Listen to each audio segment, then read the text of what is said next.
If sharks were men, Mr. Kuna was asked by his landlady's little girl, would they be nicer to the little fishes?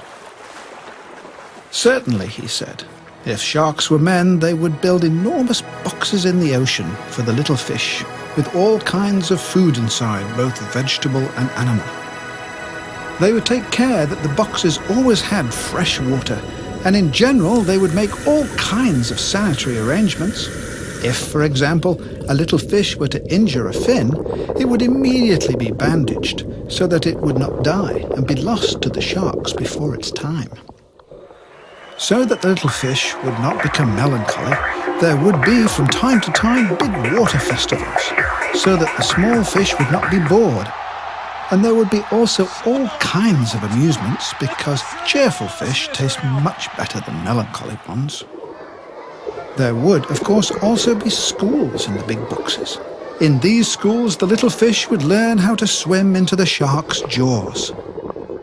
They would need to know geography, for example, so that they could find the big sharks who lie idly around somewhere. They would be taught that it would be the best and most beautiful thing in the world if a little fish sacrificed itself cheerfully, and that they all had to believe the sharks, especially when the latter said that they were providing for a beautiful future. The little fish would be taught that this future is assured only if they learned obedience. If sharks were men, they would, of course, also wage wars against one another in order to conquer other fish boxes and other little fish.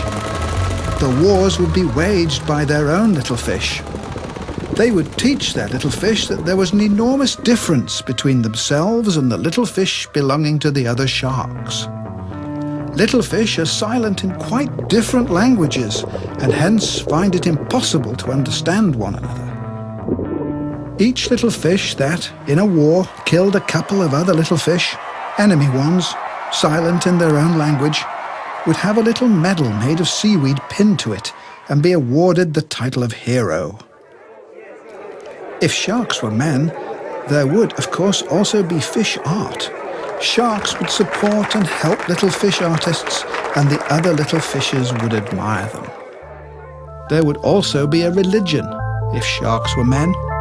It would preach that little fish only really begin to live properly in the sharks' stomachs. Furthermore, if sharks were men, there would be an end to all little fish being equal, as is the case now. Some would be given important offices and be placed above the others. Those who were a little bigger would even be allowed to eat up the smaller ones. That would be altogether agreeable for the sharks, since they themselves would more often get bigger bites to eat. In short, if sharks were men, they would for the first time bring culture to the ocean.